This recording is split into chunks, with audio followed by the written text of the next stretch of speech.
രാവിലെ വന്നു കഴിഞ്ഞാൽ വ്യായാമത്തിന് വന്നു കഴിഞ്ഞാൽ ആദ്യം വേണ്ടത് ഒരു 5 മിനിറ്റെങ്കിലും വാക്കിംഗ് മസ്റ്റാണ്, വാമപ്പ് ആണ്. ഗ്രൗണ്ടിൽ വന്നാൽ ആരും വെറുതെ നിൽക്കാൻ പാടില്ല. എന്താ പറഞ്ഞാൽ ഒന്ന് വാക്കിംഗ് ചെയ്യുക, വെറുതെ സംസാരിച്ച് നിൽക്കാൻ പാടില്ല. ഇന്നത്തേക്കെന്നല്ല എല്ലാ ദിവസത്തേക്കും വ്യായാമം ചെയ്യാൻ വരുന്ന ഏത് ദിവസമാണെങ്കിലും ഒരു 5 മിനിറ്റ് നേരത്തെ ഗ്രൗണ്ടിൽ വരിക, വാമപ്പ് ആവുക. വാമപ്പ് ആവുക എന്ന് പറഞ്ഞാൽ ബ്രിസ്ക് വാക്ക്. സാധാരണഗതിയിൽ 5 മിനിറ്റ് വാക്കിംഗ് പോരാ, ബ്രിസ്ക് വാക്ക്.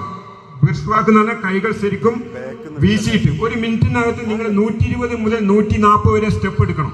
ഒരു മിനിറ്റിനകത്ത് 120 മുതൽ 140 സ്റ്റെപ്പ് എടുക്കാൻ പോയി കഴിഞ്ഞാൽ നിങ്ങൾ എങ്ങനെയായിരിക്കും? നിങ്ങൾക്ക് പതുക്കെ നടക്കാൻ കഴിയുമോ? ഇല്ല, കൈ നല്ല സ്പീഡിൽ നടക്കേണ്ടി വരും. നിങ്ങൾക്ക് സംസാരിക്കാനും സമയം കിട്ടില്ല. ആ രീതിയിൽ നിങ്ങൾ ഒരു 5 മിനിറ്റ് വാക്കിംഗ് ചെയ്യാൻ ശ്രമിക്കുക കേട്ടോ. മാക്സിമം 5 മിനിറ്റ് എല്ലാവരും വാക്കിങ്ങിന് വേണ്ടി സമയം കണ്ടെത്തി കുറച്ച് നേരത്തെ വന്നാൽ അത്രയും നന്നായി എന്നാണ് പറഞ്ഞത്. ശേഷം ഇങ്ങനെ ലൈനപ്പ് ആയതിനു ശേഷം പിന്നെന്താ ചെയ്യാൻ പോണ്ടേ? 1 മിനിറ്റ് എന്ത് ചെയ്യുക? Body joint loosen up, muscles loosen up. അപ്പം നമ്മുടെ മസിലുകളൊക്കെ എന്ത് ചെയ്യും? വളരെ സ്റ്റിഫാണ്. എന്നാൽ ലൂസിനപ്പ് അല്ല, ഭയങ്കര രാത്രി കടന്നുറങ്ങി എണീറ്റ് വന്നിരിക്കുകയാണ്, നേരെ നിന്നിക്കുകയാണ്, ആരും വാക്കിംഗ് ചെയ്തിട്ടുണ്ടാവില്ല. ആ പൊസിഷനിൽ നമ്മൾ ജമ്പിങ് ജാക്ക് ചെയ്യാൻ പോയി കഴിഞ്ഞാൽ നമ്മുടെ കൈകൾ ഉണരില്ല. ഇനി എന്താ വേണ്ടേ? നമ്മുടെ മനസ്സ്, ശരീരം എന്ത് ചെയ്യണം? വ്യായാമത്തിലേക്ക് വന്നിരിക്കുകയാണെന്ന് മനസ്സിനെ പറഞ്ഞ് ബോധ്യപ്പെടുന്നത്. അപ്പം എന്താ വേണ്ടി? ആദ്യം നമ്മൾ 1 മിനിറ്റ് മസിൽസ് ലൂസിനപ്പിന് വേണ്ടി 5 പ്രാവശ്യം ഇരുന്ന് എണീക്കുക. ഇരുന്ന് എണീറ്റതിന് ശേഷം സാധാരണ സിറ്റപ്പ് പോലെ ഇരുന്ന് എണീക്കുക. ഇരുന്ന് എണീറ്റതിന് ശേഷം കാലുകളും എല്ലാം ജോയിന്റുകളൊക്കെ എന്ത് ചെയ്യുക? കുടഞ്ഞിടുക. എല്ലാ ഭാഗവും എന്ത് ചെയ്യുക? ലൂസിനപ്പ് ചെയ്യുക. ഒന്ന് അടിയിലോട്ട് പോവുക, ഒന്ന് പൊങ്ങുക, ബാക്കോട്ട് പോവുക. നിങ്ങളുടെ സമയത്ത് നിങ്ങൾക്ക് അറിയാവുന്ന എല്ലാ കാര്യങ്ങളും ചെയ്യുക. ഈ 1 മിനിറ്റിനകത്ത് ചെയ്യുക. നിങ്ങൾക്ക് എന്തൊക്കെ ചെയ്യാൻ പറ്റും അല്ലേ? കൈകാലക്കൂടെ എന്ത് വേണമെങ്കിൽ ചെയ്യാം. ആദ്യം 5 പ്രാവശ്യം ഇരുന്ന് എണീക്കുക. എല്ലാവരും ഇരുന്ന് എണീക്കുക. ശേഷം നിങ്ങൾക്ക് എല്ലാ ജോയിന്റുകളും നിങ്ങൾ എന്ത് ചെയ്യുക? ലൂസനപ്പ് ചെയ്യുക. റെഡി? എൻ്റെ കൂടെ ഇരുന്ന് എണീക്കുക 5 പ്രാവശ്യം. അതിന് അവനാണ് ടൈം. നിങ്ങൾക്ക് നിങ്ങളെ ഓൺ ടൈമിൽ സ്റ്റാർട്ട് ചെയ്യുക. റെഡി?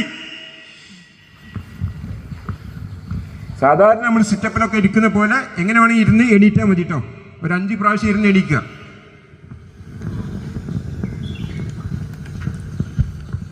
അഞ്ച് പ്രാവശ്യം ഇരുന്ന് എണീറ്റവർ കൈയും കാലുകളൊക്കെ കുടഞ്ഞ് റെഡിയാവും കേട്ടോ. എല്ലാ ജോയിന്റുകളും ഒന്ന് കുടഞ്ഞിട്ട്, കഴുത്ത് കുടഞ്ഞില്ല. നിങ്ങൾക്ക് എന്തൊക്കെ ചെയ്യാൻ പറ്റുന്ന ഒക്കെ ചെയ്യാം. ഒന്ന് അടിയിലോട്ട് പോകട്ടോ. കൈകൾ എന്തെപ്പോഴൊക്കെ പിടിച്ചൊന്ന് അടിയിലേക്ക് പോവാം. അതേപോലെ ഒന്ന് ബാക്കോട്ടും പോയിക്കോളും. ഗുഡ്, ഇത്രയും മതി. അപ്പം നിങ്ങളെ മനസ്സും ശരീരവും എന്ത് ചെയ്തു? വ്യായാമത്തിന് റെഡി ആയിട്ടുണ്ട്. നിങ്ങളെ ജോയിന്റുകളൊക്കെ എന്ത് ചെയ്തു? ഒന്ന് ലൂസനപ്പായി, മസിലും ലൂസനപ്പായിട്ട്. ഇനി നിങ്ങൾക്ക് എന്ത് ചെയ്യാം? സുന്ദരമായിട്ട് വ്യായാമത്തിൽ അറ്റൻഡ് ചെയ്യാൻ പറ്റും. അടുത്തത്, ഇത് കാര്യം പൂർണ്ണമായിട്ട് നിങ്ങൾ എന്ത് ചെയ്യുക? ബ്രെയിനിൽ വെക്കുക. ഈ നിർബന്ധമായിട്ടും ഈ ഒരു പ്രക്രിയ നിങ്ങൾ ചെയ്യുക. രണ്ടാമത്തത്, വ്യായാമം ചെയ്യുന്ന സമയത്ത്, ക്ലാപ്പിംഗ് ജമ്പിങ് ജാക്സ് ചെയ്യുന്ന സമയത്ത് നിങ്ങളുടെ ബോഡി വെയിറ്റ് വേണ്ടത് കാലിൻ്റെ വിരലിൻ്റെ മുകളിൽ മാത്രമാണ് ബോഡി വെയിറ്റ് വേണ്ടത്. കാലിൻ്റെ മടമ്പ് ഒരിക്കൽ പോലും താഴെ ടച്ച് ചെയ്യാൻ പാടില്ല. കാലിൻ്റെ മടമ്പ് താഴെ ടച്ച് ചെയ്ത് കഴിഞ്ഞാൽ ജമ്പ് ചെയ്യുമ്പോൾ വിരലിൻ്റെ മുകളിൽ മാത്രമാണ് ബോഡി വെയിറ്റ് വേണ്ടത്. മടമ്പ് നിങ്ങൾ താഴത്ത് ടച്ച് ചെയ്ത് കഴിഞ്ഞാൽ നിങ്ങൾ മുട്ടുവേദന വരും, ബാക്ക് പെയിനും വരും. അപ്പോൾ അത് ശ്രദ്ധിക്കുക. മടമ്പ് ഒരിക്കൽ പോലും ജമ്പിങ് ജാക്സ് ചെയ്യുന്ന സമയത്തും ടോ ജമ്പ് ചെയ്യുന്ന സമയത്തും മടമ്പ് ഒരിക്കൽ പോലും താഴെ ടച്ച് ചെയ്യാൻ പാടില്ല. ലേഡീസ് എസ്പെഷ്യലി ശ്രദ്ധിക്കുക. മൂന്നാമത്തെ കാര്യം, ജമ്പിങ് ജാക്സ് ചെയ്യുന്ന സമയത്ത് ശ്രദ്ധിക്കുക. നമുക്കറിയാം, പുതിയ മെമ്പേഴ്സ് എന്നും ഓരോ സെന്ററുകളിലും വരാറുണ്ട്. അല്ലെങ്കിൽ നിങ്ങൾ പുതിയ ആളുകൾ മെക്സാന് വേണ്ടി നിങ്ങൾ പറയും, നിങ്ങളെ വീടുകളിൽ നിങ്ങൾ ട്രെയിൻ ചെയ്യിക്കുന്നുണ്ടാവും, അയൽവാസിയെ നിങ്ങൾ ട്രെയിൻ ചെയ്യിക്കുന്നുണ്ടാവും. ശ്രദ്ധിക്കേണ്ടത് അവരുടെ ബോഡി വെയിറ്റ് ശ്രദ്ധിക്കുക. ഫസ്റ്റ് ദിവസം തന്നെ നന്നായിട്ട് തടിച്ച ശരീരമുള്ള ആളെ കൊണ്ട് നിങ്ങൾ ജമ്പിങ് ജാക്സ് ചെയ്യിച്ചു കഴിഞ്ഞാൽ അവരെന്ത് ചെയ്യും? അവരുടെ മുട്ടിന് വേദന വരും. 2 ദിവസം അവർ ചെയ്യാൻ പറ്റില്ല, അതുകൂടി അവർ നിർത്തിപ്പോവുകയും ചെയ്യും. അപ്പം ബോഡി വെയിറ്റ് കൂടുതലുള്ള ആളുകളെ നിങ്ങൾ ഒരിക്കൽ പോലും ജമ്പിങ് ജാക്സ് ചെയ്യാൻ ശ്രമിപ്പിക്കരുത്. അവർക്ക് എന്ത് ചെയ്യുക? പകരം അവരോട് 2 ആഴ്ച കാലിൻ്റെ വിരലിൻ്റെ മുകളിൽ പൊങ്ങുക, കൈകൾ ഇതേപോലെ ഉയർത്തുക, കൈകൾ താഴ്ത്താൻ മാത്രം പറഞ്ഞാൽ ജമ്പിങ് ജാക്സ് സമയത്തും ടോ ജമ്പ് സമയത്തും. പുതിയ ആളുകളെ നിങ്ങളുടെ വീടുകളിൽ നിങ്ങളുടെ അച്ഛനമ്മമാർ, ഉപ്പമ്മമാർ, ചേട്ടത്തിമാർ, ജ്യേഷ്ഠന്മാരൊക്കെ നിങ്ങൾ ട്രെയിൻ ചെയ്യാം. നിങ്ങളുടെ വീടുകളിൽ വെച്ച് നിങ്ങൾക്ക് അവർ ക്ലാസ് കൊടുക്കാം. അവരുടെ ബോഡി ലാംഗ്വേജ്, അവരുടെ ബോഡി വെയിറ്റ്, അവരുടെ ശാരീരിക ക്ഷമത നോക്കിയതിന് ശേഷം മാത്രമേ നിങ്ങൾ ചെയ്യാൻ പാടുള്ളൂ എന്ന് മാത്രം. അപ്പോൾ ജമ്പിങ് ജാക്സിൻ്റെ കാര്യത്തിൽ ഈ കാര്യം മസ്റ്റായിട്ട് നിങ്ങൾ ശ്രദ്ധിക്കുക. ഓക്കെ. നാലാമത്തെ കാര്യം, ജമ്പിങ് ജാക്സോ ടോ ജമ്പോ ബെൻഡിങ്ങോ ചെയ്യാൻ പാടില്ലാത്ത കാറ്റഗറി വരുന്ന ആളുകളാണ് ശ്രദ്ധിക്കേണ്ടത്. മുട്ടുവേനുള്ളവർ, ബാക്ക് പെയിൻ ഉള്ളവർ, ഡിസ്ക് ബൾജ് കേസ്, ഈ 3 കാറ്റഗറി വരുന്ന ആരെങ്കിലും ഉണ്ടെങ്കിൽ നിങ്ങൾ പഠിപ്പിക്കാൻ പോകുന്ന ആളുണ്ടെങ്കിലും നിങ്ങൾ ശ്രദ്ധിക്കേണ്ടതാണ്. ഈ 3 കാറ്റഗറി വരുന്ന ആരെങ്കിലും ഉണ്ടെങ്കിൽ മുട്ടുവേന, ബാക്ക് പെയിൻ, ഡിസ്ക് ബൾജ് കേസുള്ളവരൊന്നും തന്നെ ജമ്പിങ് ജാക്സ് ചെയ്യാൻ പാടില്ല, ടോ ജമ്പ് ചെയ്യാൻ പാടില്ല, ബെൻഡിങ് എക്സസൈസുകളൊന്നും ചെയ്യാൻ പാടില്ല. പക്ഷെ അവർക്കൊക്കെ മാക്സിമം മറ്റ് വ്യായാമങ്ങളെല്ലാം ചെയ്യാം. പക്ഷേ ഈ കാറ്റഗറി വരുന്ന ആരും ജമ്പിങ് ജാക്സോ ടോ ജമ്പോ ബെൻഡിങ് എക്സസൈസ് നമ്മൾ 4 ബെൻഡിങ് എക്സസൈസുകളുണ്ട്. ബെൻഡിങ് എക്സസൈസുകൾ 4 ക്ലാപ്പിംഗ് ഓവർ ഹെഡ് ചെയ്യാം. പക്ഷെ അതിന്റെ മുന്നോട്ട് പോകാൻ ബെൻഡ് ചെയ്യാൻ പാടില്ല, കണ്ടിന്യൂ പൊസിഷനും ചെയ്യാൻ പാടില്ല.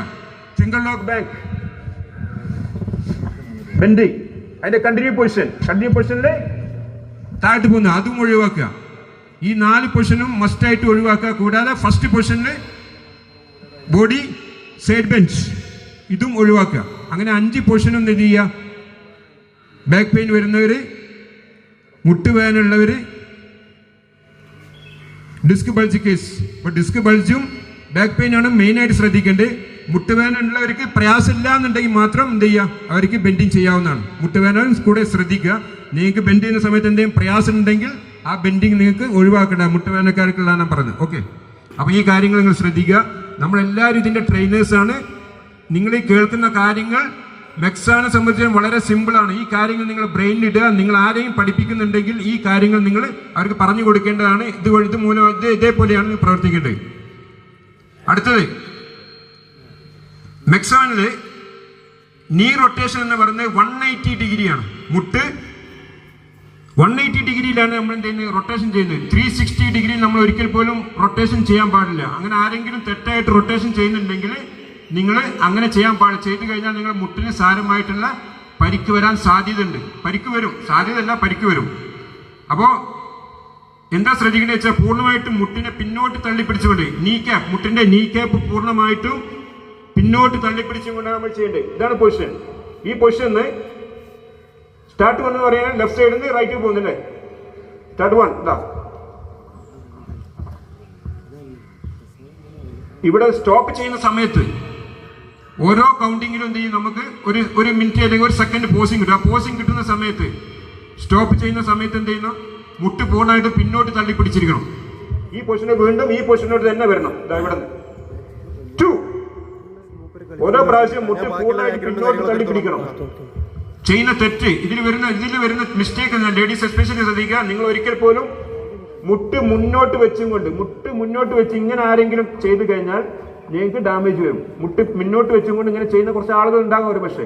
അപ്പൊ ഇങ്ങനെ ആരും ചെയ്തു കഴിഞ്ഞാൽ മുട്ട് ഡാമേജ് ആയി പോകും. ശ്രദ്ധിക്കുക, മുട്ട് മുന്നോട്ട് മടക്കി വെച്ചുകൊണ്ട് ഒരിക്കൽ പോലും നിങ്ങൾ ചെയ്യാൻ പാടില്ല. അങ്ങനെ ചെയ്യുന്നുണ്ടെങ്കിൽ എന്ത് ചെയ്യുക? പൂർണ്ണമായിട്ടും തെറ്റാണ്, അങ്ങനെ ചെയ്യരുത്. അങ്ങനെ ആരും ഉണ്ടെങ്കിൽ കറക്റ്റ് ചെയ്യാം. ഓക്കെ, ഈ കാര്യം കൂടി ശ്രദ്ധിക്കുക. വേറൊരു കാര്യം പറയാനുള്ളത്, മരുന്ന് കഴിക്കുന്ന ആളുകൾ, പ്രമേഹത്തിന്, BP, പ്രഷറിനൊക്കെ മരുന്ന് കഴിക്കുന്നവരുണ്ടാകും. നിങ്ങൾ ഈ വ്യായാമം ചെയ്യുമ്പോൾ തന്നെ നിങ്ങൾക്ക് പ്രമേഹം തോത് കുറയുന്നുണ്ട്, അതേപോലെ തന്നെ BPയും കുറയുന്നുണ്ട്, പ്രഷറും കുറയുന്നുണ്ട്. അപ്പൊ മരുന്ന് കഴിക്കുന്ന ആളുകൾ ആ മരുന്ന് കഴിക്കുകയും വ്യായാമം ചെയ്യുകയും ചെയ്തു കഴിഞ്ഞാൽ നിങ്ങൾക്ക് എന്ത് ചെയ്യും? വലിയ രീതിയിൽ ഒരു പക്ഷേ എന്ത് ചെയ്യും? തലവേദന അല്ലെങ്കിൽ വീഴാൻ പോകുന്ന ക്ഷീണമൊക്കെ വരാറുണ്ട് ഗ്രൗണ്ടിൽ. അതിനർത്ഥം നിങ്ങൾ ശ്രദ്ധിക്കുക. അങ്ങനെ നിങ്ങൾക്ക് തോന്നുന്നുണ്ടെങ്കിൽ അതിന്റെ അർത്ഥം നിങ്ങൾ മനസ്സിലാക്കുക, ഞാൻ കഴിക്കുന്ന മരുന്നും ഇതും തമ്മിൽ യോജിക്കുന്നില്ല. അപ്പൊ ഡോക്ടർ കണ്ടിട്ട് എന്ത് ചെയ്യുക? മരുന്നിന്റെ തോത് കുറക്കുക. എത്രയോ പേർക്ക് പ്രമേഹത്തിൽ നിന്നൊക്കെ രക്ഷപ്പെട്ടിട്ടുണ്ട്. മെക്സോൺ വ്യായാമം വഴി മരുന്ന് കുറച്ച് മരുന്ന് തന്നെ ഒഴിവാക്കാൻ പറ്റിയ ഒരുപാട് ആയിരക്കണക്കിന് കേസുകൾ നമ്മൾ എടുത്തിട്ടുണ്ട്. അപ്പൊ അത് ശ്രദ്ധിക്കുക. അത്തരം ആളുകൾ ഉണ്ടെങ്കിൽ എന്ത് ചെയ്യുക? ആ മരുന്ന് എന്ത് ചെയ്യാം? ഒഴിവാക്കുക. അപ്പൊ ഇത്രയും കാര്യങ്ങൾ, ഈ 5-6 പോയിന്റുകൾ പറഞ്ഞ എല്ലാവർക്കും മനസ്സിലായിട്ടുണ്ടോ? ഓക്കെ അല്ലേ? മനസ്സിലായോ? ആയിട്ടുണ്ടോ? ഗുഡ്. അപ്പൊ സ്റ്റാർട്ട് ചെയ്യാം. ഫൈനൽ ജമ്പിങ് ജാക്സ് ചെയ്യുന്ന സമയത്ത് നമുക്ക് ക്ലാപ്പിംഗ് ഓവർ ഹെഡ് ചെയ്യുന്ന പോലെയാണ് എന്ത് ചെയ്യുന്നത്? കൈകൾ പോണ്ട്. ഒന്ന് കൈ പൊക്കി, ഇതേപോലെ കൈ പൊക്കി അല്ലേ? എല്ലാവരുടെ കൈയും പോകുന്നുണ്ട് അല്ലേ? ക്ലാപ്പിംഗ് ഓവർ ഹെഡിൽ നിങ്ങൾ എങ്ങനെ ചെയ്യുന്നു അതേപോലെ കൈകളൊക്കെ പോകുന്നുണ്ട്. ഡൗൺ.